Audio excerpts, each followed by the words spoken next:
Hi, everybody. How is everybody today? Should have shared my screen already. I forgot to do that. Whoop, Julie, can you, I'm going to Oh, send you a I request to apologize. share screen. No, Yes, that's all right. That's I all right. knew there was a step we were missing. We were so excited to get started, weren't Yeah. we? Well, and I jumped in here right There we before we go. got started, so that's my fault. You should have access now.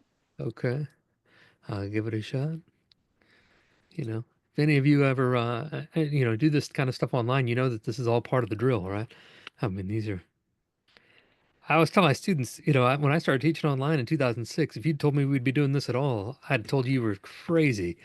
I'd likely or thought I'd be teaching on the moon, then we'd be able to do all this. Because at that time, we could really just um, barely do video, and not even really do video. We had text on the screen and not even really doing video at all because the internet was so slow. You couldn't do anything, right? It would taken you, 3 hours to download a 2-minute video. So anyway, so the fact that we can be here together at all is amazing. So we'll work through these little snafus. Hopefully, you can see my PowerPoint now. It's good to see everybody.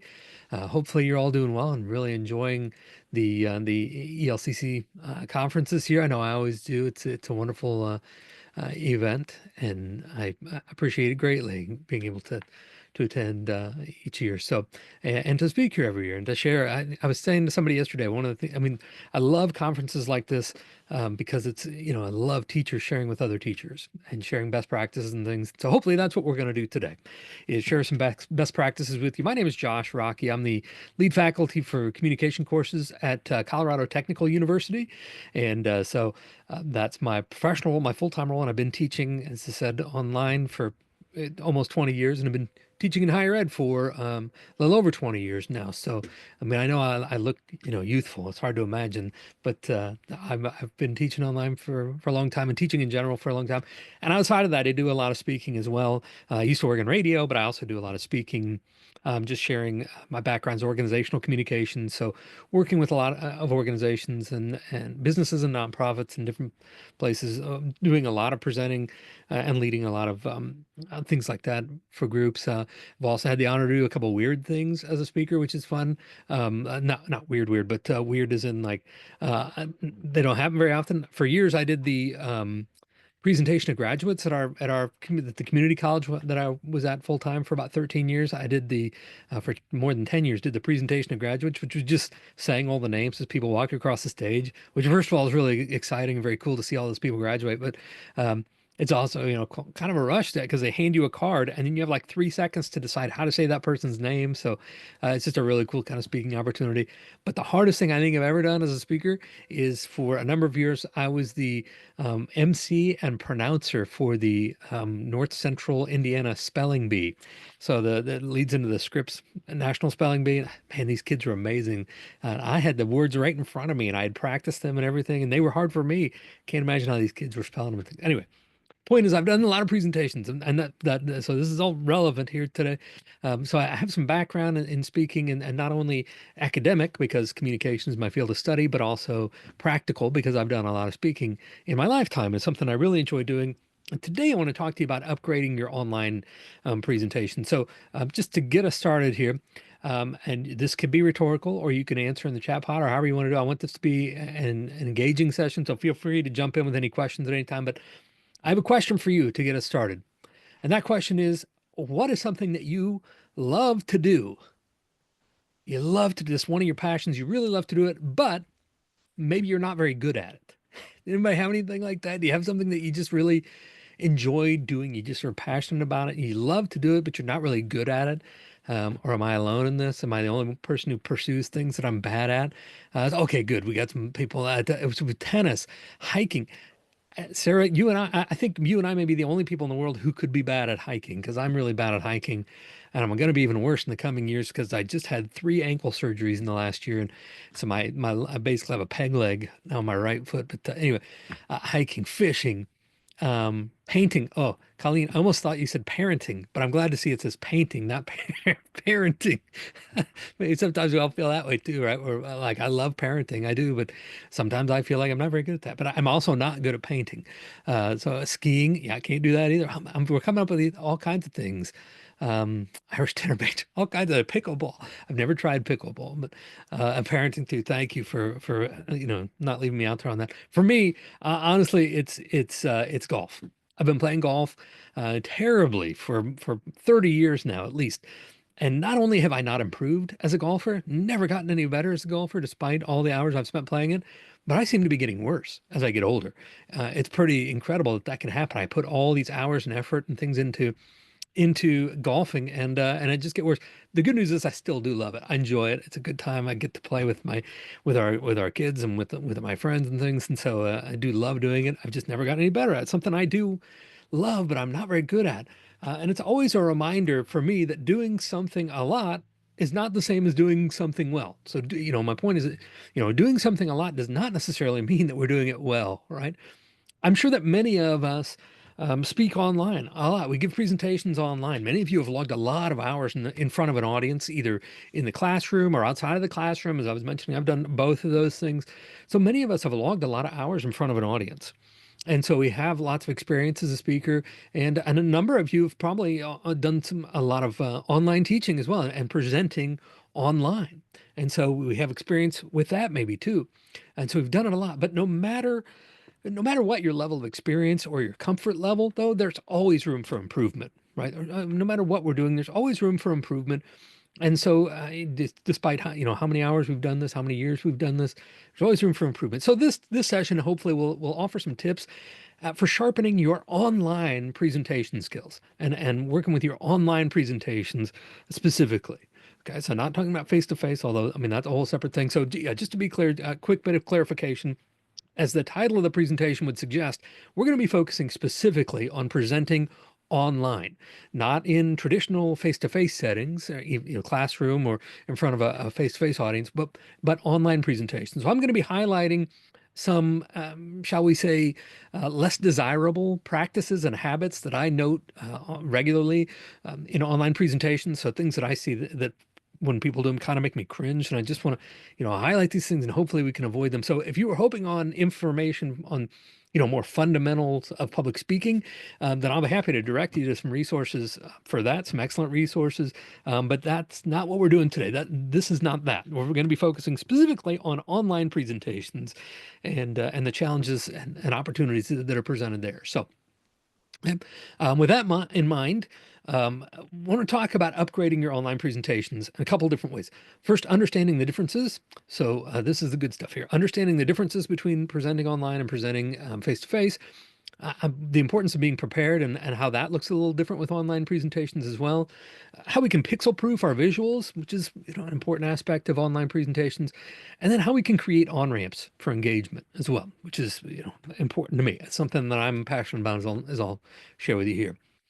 So with that, let's jump into some of the good stuff here, starting with understanding the differences in online versus face-to-face presentation. So there are a couple of things I want to point to here.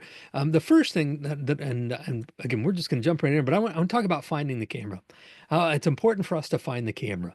Right? This is sort of in an online presentation, finding the camera is sort of equivalent to eye contact. Right. So when I'm saying find the camera, what I'm really saying is, be sure that you can see your audience and that you're giving the impression that your audience to your audience that you're looking at them. This is equivalent to eye contact. So our inclination is to sort of look at the person, right? When we're talking to somebody, our inclination is to look at that person and maintain eye contact with that person, right?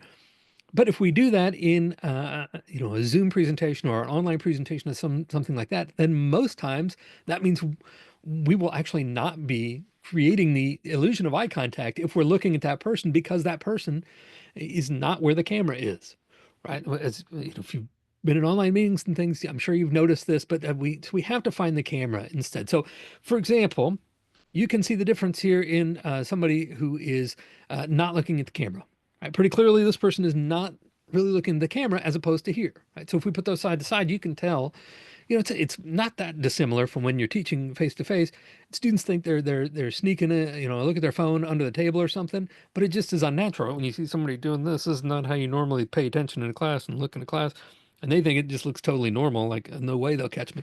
But it's not that you're not paying attention when you're in a Zoom meeting, but our inclination is, again, my laptop screen. I have a couple of different screens, one big monitor behind me, but I have my laptop down below here. So if I was looking at my laptop at a person who is theoretically on my laptop, then you can tell I'm not looking at the camera, right? So it doesn't give the illusion of eye contact. Even if I'm looking at their eyes, that doesn't I want to give the illusion of eye contact, at least. So I got to find that camera. And it really is noticeable. And I've seen people use all kinds of tricks to remind themselves where the camera actually is. So this one is somebody using their phone for a meeting, but you can see they've got a face drawn on a little post-it note there. And the camera area is cut out of the drawing's eye so that they're looking at that drawing in the eye, and they've got the person actually covered up a little bit. So they're not tempted to look at that person. And this is just a reminder for them to look at the camera. I've done this enough, and I'm not, perfect at this, but I've done it enough to know this. So I really kind of force myself to look at the camera. Okay. So if you see me looking away, it's because I'm doing something else on the screen. I'm checking the chat box or something like that, or looking at my notes and whatever it is I'm doing there. But I'm, trying primarily look at the camera and not my screen so that it gives the illusion of making eye contact. So you find some way to kind of remind yourself or force yourself to look at the camera and find the camera instead of trying to maintain, quote unquote, maintain eye contact by looking at that person in the eye, because then it's not going to look like you're looking at them in the eye, if that makes sense. Okay?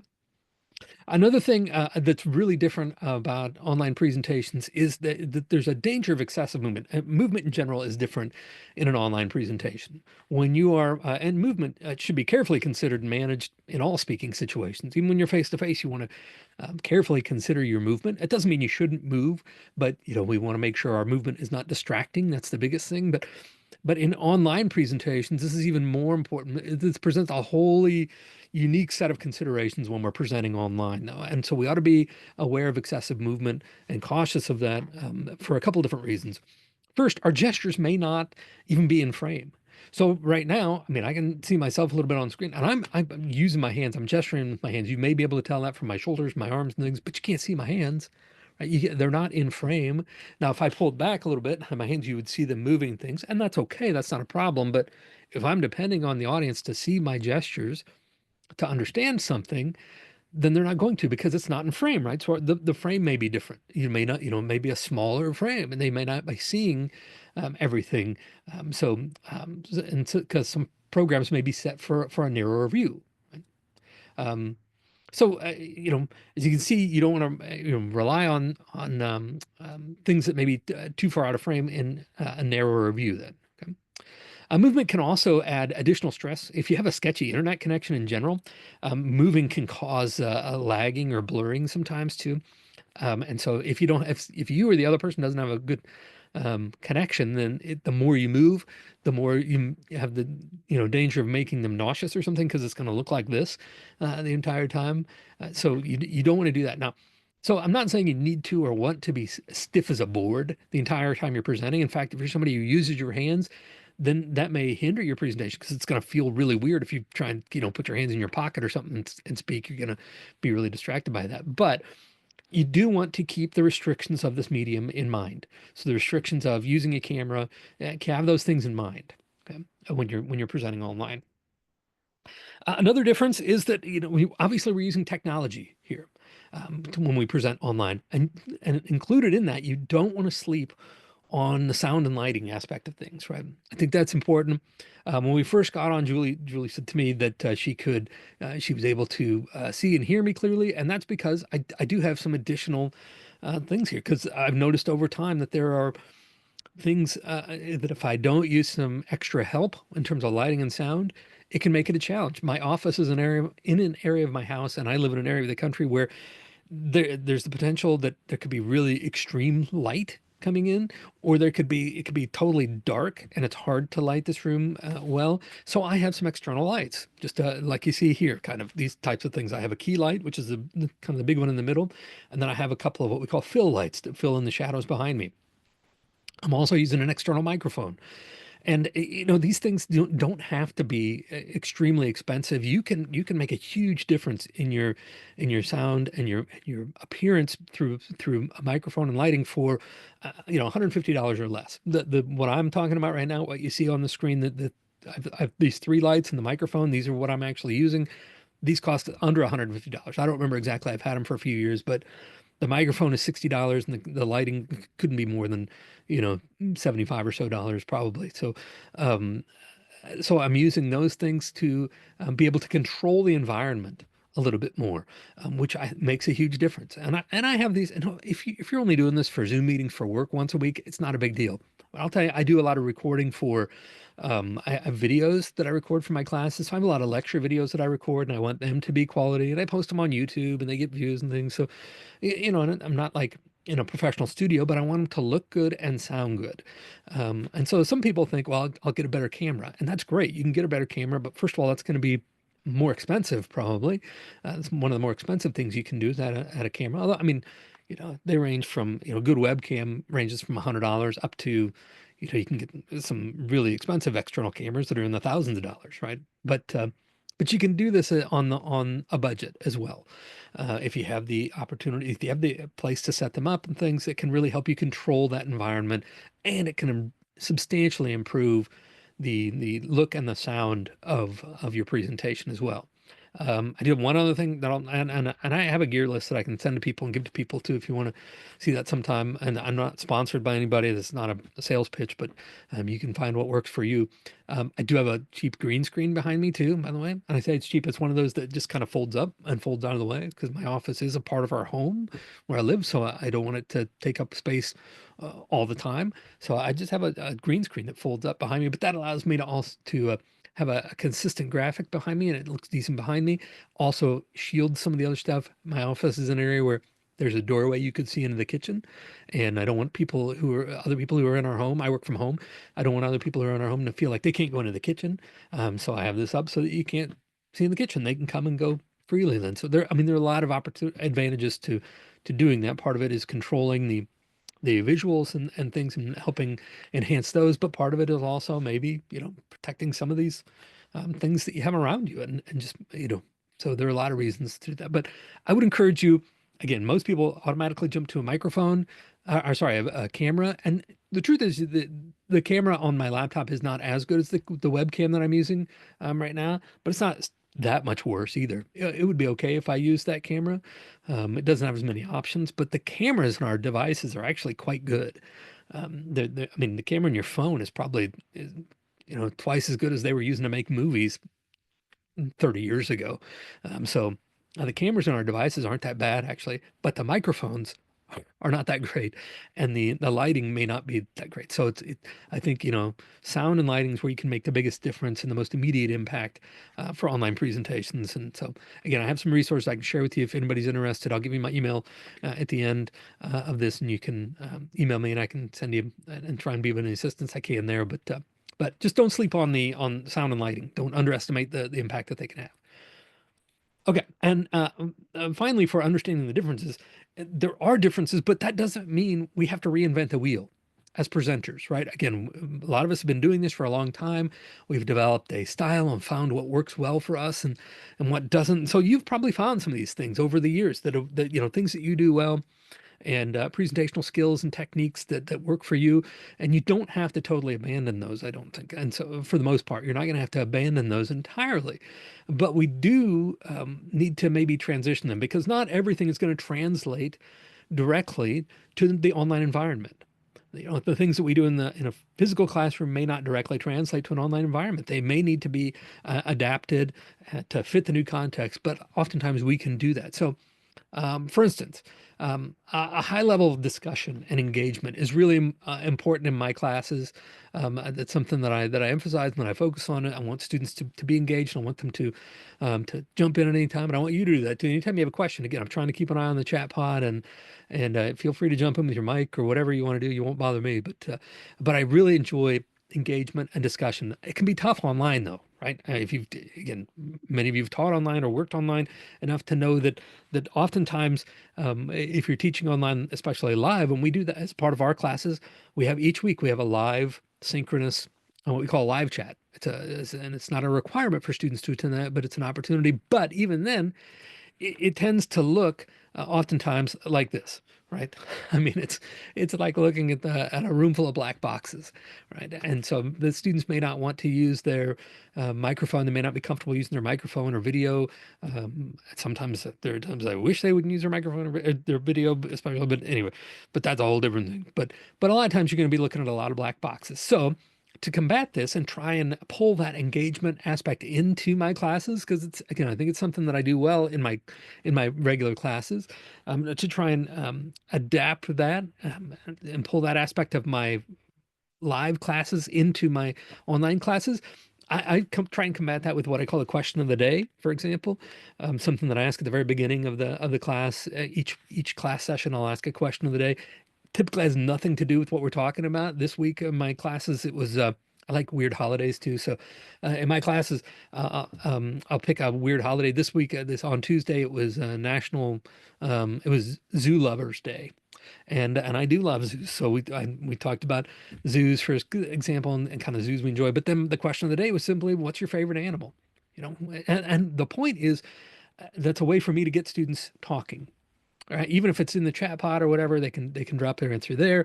But it's a way to get students talking. So, and I'll talk more about this a little later. But this is just one way I've been able to infuse my online instruction with elements from my traditional, what I would see as my traditional teaching skill set, things that I do fairly well in the classroom. I've had to adapt them and try and work hard to pull them into the classroom. So things like the question of the day, things like interactive activities. This week we also did, for example, a listening test, because we were talking about listening this week. And so I had a test where I read them a thing and then had them answer some questions, and it was kind of a fun kind of activity. But they were answering questions related to that, and so I mean, just whatever I can do to pull them in and help them get more comfortable. Then the next week when they come in, maybe they'll be a little more comfortable, a little more likely to ask questions and get engaged with things. So, um, so whatever it is that you do well. Don't feel like you have to totally abandon that. Find ways to leverage those things, knowing that it's going to be different, and you're going to have to maybe make some adjustments to how you do it. But find what you know, ways to use what you already do well, and pull that into the online classroom. Okay. All right. So just those are some of the differences I think, and some of the ways that we can approach some of those differences in online presentations. I do want to talk about, the importance of being prepared for online presentations. Preparation is important in any kind of public speaking, in any speaking engagement, but there are special reasons, I think, to especially emphasize it for online presentations. First, um, our content has to carry a heavier load in online presentations than it does in traditional contexts. It's got to carry more of the load, just the content itself. There are fewer opportunities for flash and things, but there's an old programming saying that says garbage in, garbage out, right? If you have terrible content, then people aren't going to get anything out of that. So we got to be sure that, first of all, that we're putting quality into this, but there's also less room for flash. We don't have a lot of room for as many visual aids and acrobatics and things. We can't be, again, jumping around and moving around and things for the most part. When we're doing these presentations, we're not as physically active. And again, we almost have to kind of minimize those types of things. So we have to realize that the content has to carry more of the load. And because there's less flash, your audience is also going to have way more opportunity for distraction, as we know, and way less opportunity for getting busted. If you see a student using their phone in your physical classroom, it's pretty obvious. I mean, you can tell they're not paying attention. But in a Zoom meeting, if you're looking at that black box, you're never going to know. Right? I mean, you can guess, but you won't necessarily know. So we have to make sure that the quality of our content is even, maybe even better than usual, right? So, I mean, our content has to carry more of that load. Sorry. So we're going to be even more reliant on the quality of our content than usual. So it's going to require a lot of preparation for us. We really have to be overly prepared for these things. And I don't mean by overly prepared, I don't mean we have to keep adding more and more content. In fact, a lot of times preparation means weeding some of that out and really getting down to what is the core content, what is essential here, and what can I really share, and understanding this that you're not going to, people aren't going to remember everything that you say as part of your presentation. So what can I cut? I mean, it really involves trimming way more than it does adding. But understand that your content has to carry more of the load, and that requires an immense amount of preparation, right, to do it well. Next, it's important that we be familiar as possible with the features and functions of the meeting platform that we're going to be using for the presentation. Okay. We want a high degree of comfort in using whatever program we're going to be using so that things go as smoothly as possible, right? Things are going to happen, mistakes are going to happen, and but we want to, the more familiar we are with something, the easier it's going to be to adjust and to use it more smoothly as we go through. So, for example, if I were using a Zoom as we are today, what do I know about Zoom? How comfortable am I with Zoom? If you were using Zoom, do you know how to do things like select and adjust your microphone functions, right? Do you know how to select a different microphone and to adjust the volume and do things like that within Zoom?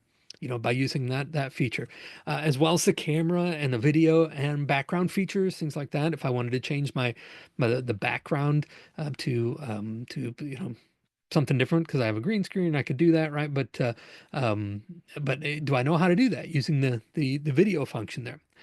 Do I know how to view and manage the participants in that presentation by using the participants box in Zoom? Do I know how to use and direct the chat box? And again, that's something I do a lot in my classes. I use the chat box. Students are more comfortable sharing there a lot of times, so I use it a lot for discussions and things. And then what about other functions that are in Zoom, such as screen sharing and polls and annotation and or in my classes, I find the first thing I have to do when I get in there almost other after muting everybody a lot of times is disabling annotation for others. Students love to try different things. They get bored and they start working with stuff, and all of a sudden you start seeing little squiggly lines show up on your screen because you haven't turned off annotation, and anybody can do it. So if that's not a part of what you're going to be using, the first thing I do is really get in and disable annotation for others so I don't have those squiggly lines showing up while I'm talking. So do you know how to do all of these things and do them smoothly while you're working within that platform, that program? That's no different than if you were speaking in a physical environment. One of the things I suggest is that you get in there and you get the feel for the room. What's the size of the room? What's the layout? Are people going to be at round tables and have their backs to you? Are you going to have a podium? Are you going to be using a microphone? Is it handheld, or are you stationary and have to stay at that podium to use the microphone? It's no different for an online platform. You need to get to know the environment so that you can use it well. Okay. Yeah. So like driving, this is kind of like driving your own car versus driving somebody else's car. The greater your familiarity with that platform, then the more that's going to help you operate more effectively and allow the focus of your presentation to remain on the content. Again, content is king, as we hear regularly now. Content is king. So the more you know your platform, the more focus can remain on your content then, and not on when is this person going to figure out how to run this video, or how to mute this person whose microphone is on and all we can hear is their TV in the background or whatever. So anyway, get to know the platform that you're going to be using. Right? Uh, the other suggestion I have for you in terms of being prepared is to test your technology.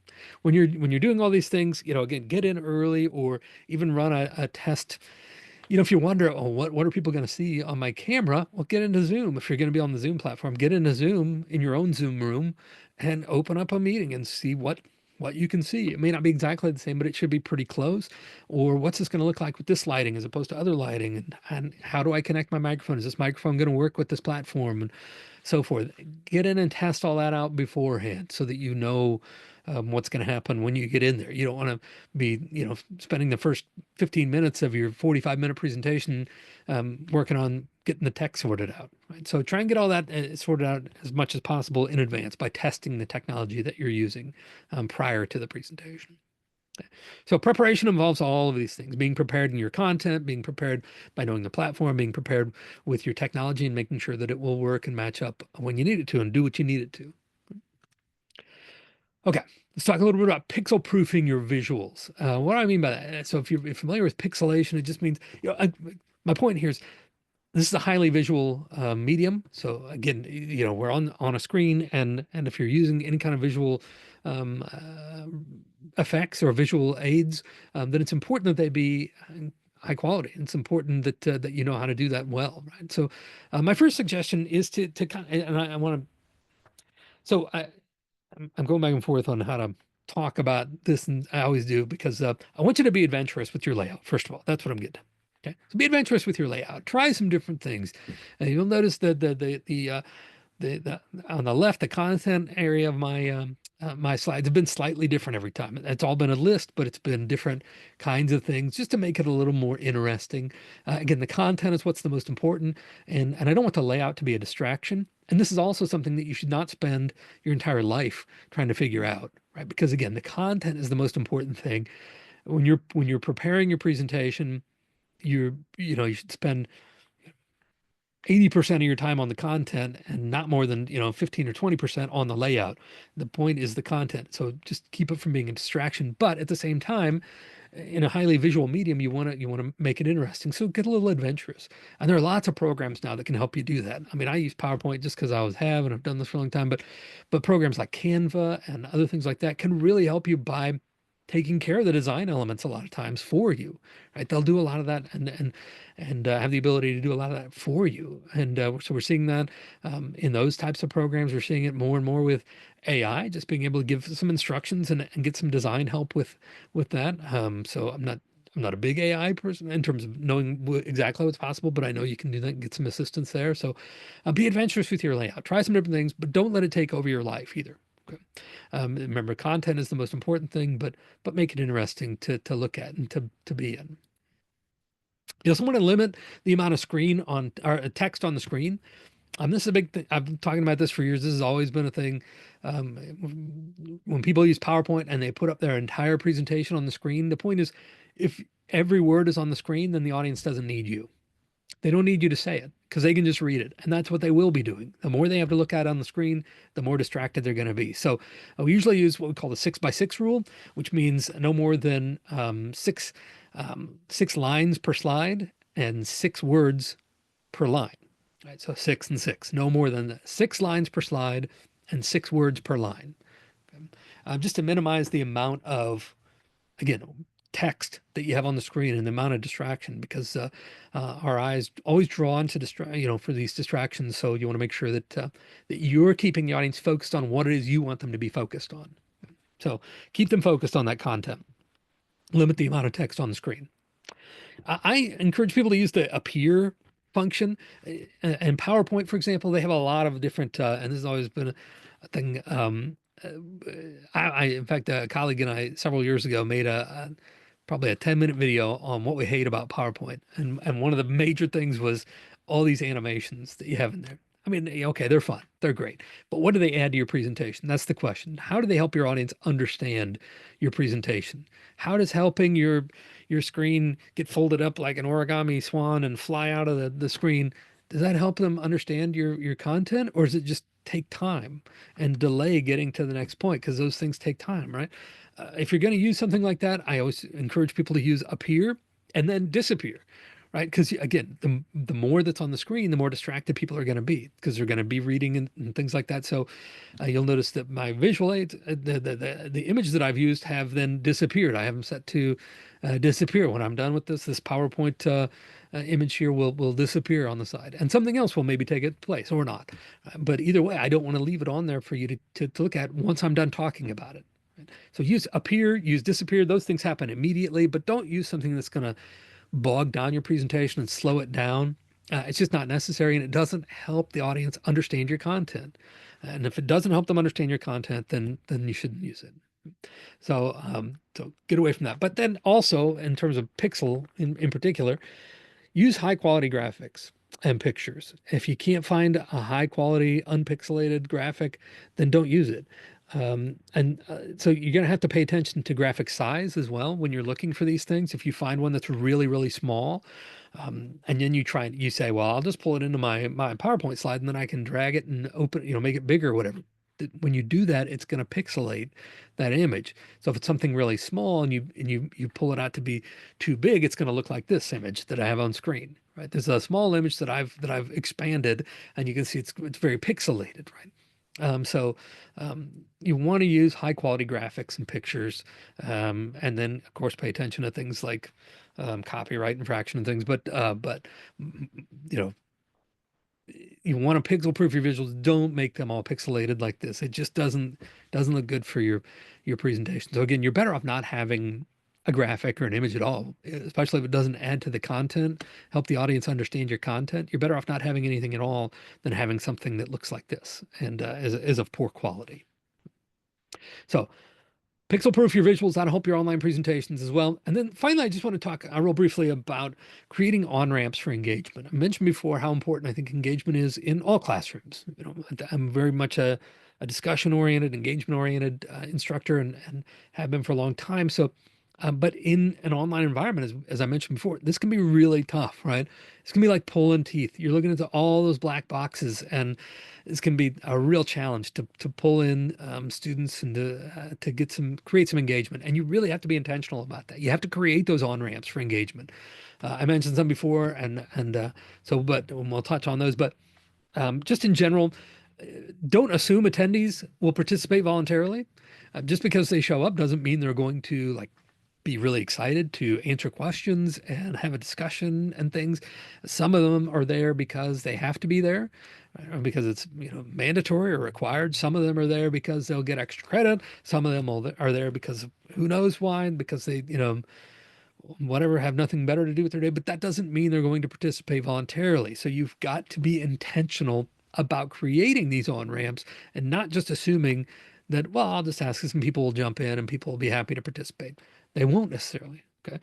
You also want to use features like, as you can, polling, whiteboards, breakout rooms when they're available, depending on the platform that you're using and what the restrictions are there. I really enjoy those things. They're safe ways for a lot of times for people to engage. So like things like polling in Zoom. Polling is at least on the surface here for the people where other participants can see, it's anonymous.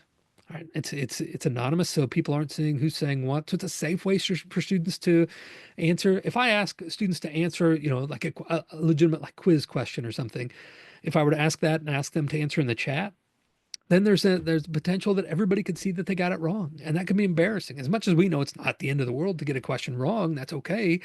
But it's embarrassing for students, and they're going to be less likely to participate in the future then probably, right? If they feel like, I don't want to stand out like that. I don't want to look dumb in front of my classmates, so I'm not going to do that. So things like polling, though, can allow students to participate in an anonymous sort of way.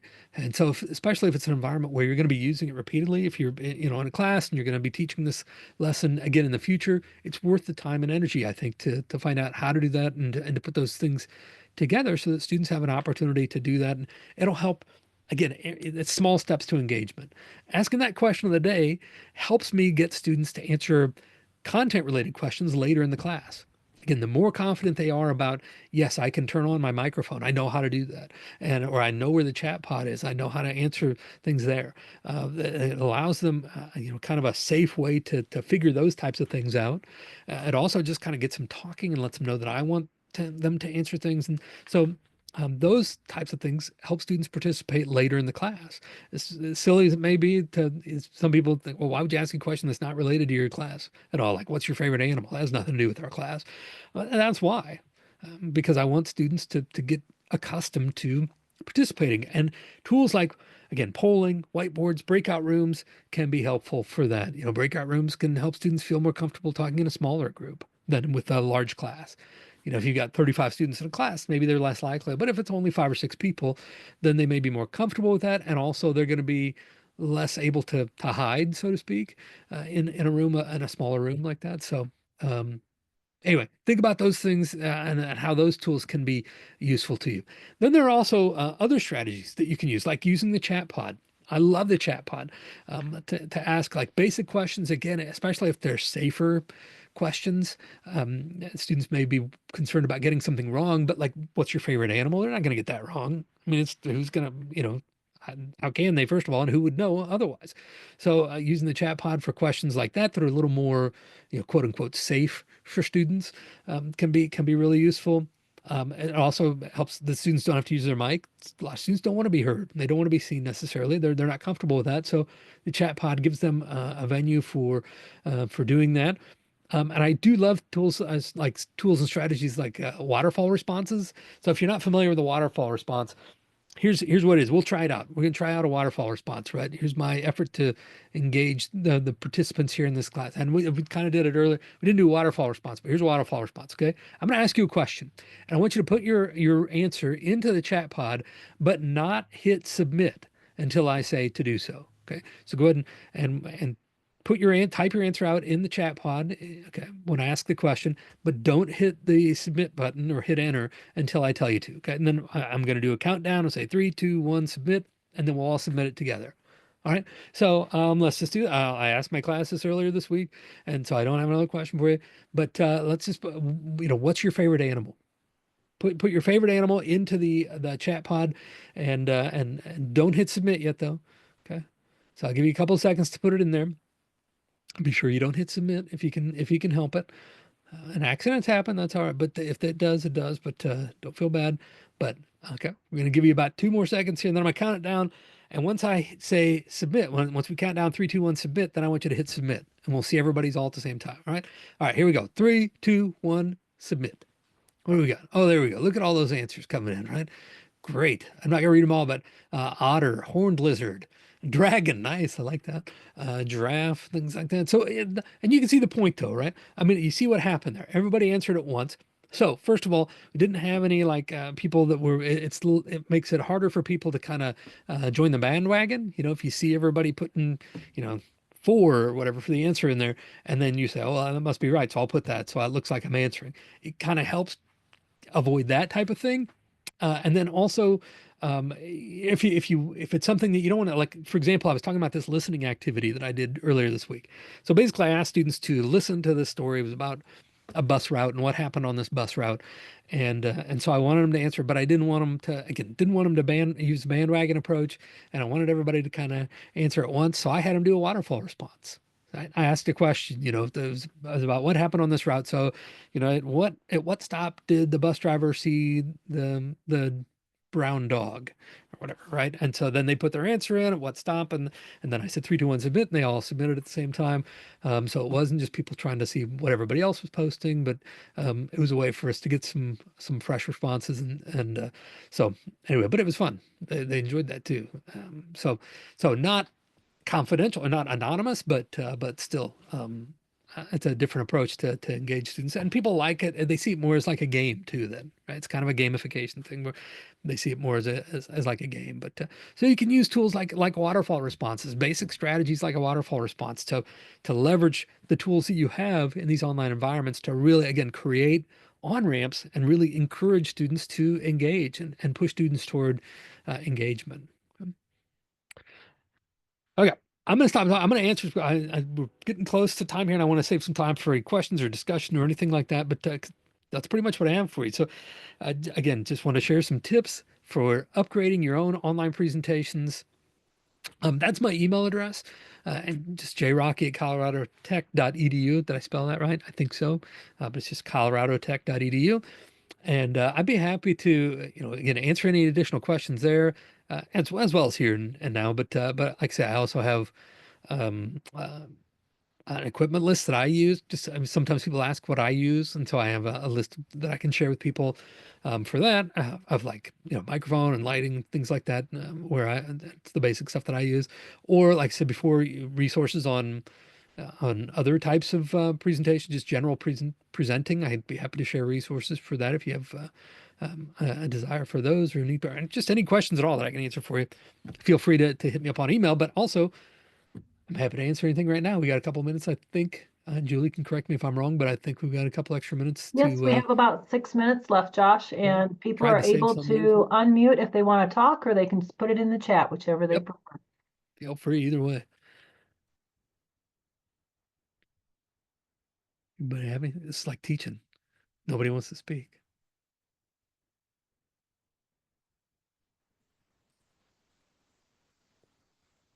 Okay. Again, I'm happy to answer anything at all, but if there's nothing, yeah, that's what I have for you today. So, um, yeah, I really appreciate it. It's been wonderful. It's a great crowd. I love to see everybody. Again, I hope you enjoyed this, but I hope you enjoy the entire conference. I love the ELCC virtual conference, and And um, but yeah, I just really appreciate everybody being here today. Thanks. Thank you Thank for you. I appreciate it. one. I did put a little survey in our chat. If you have a moment to just go ahead and that helps us to create great presentations like this for our next ELCC. So thanks, Josh, for being here, Excellent. and thank you everybody for attending. Thank you. Josh, did you want to share your presentation with me so that we could keep it, or do you not? Oh, the PowerPoint? Yes. I can, yeah, that's fine. I totally fine. We'll warn you.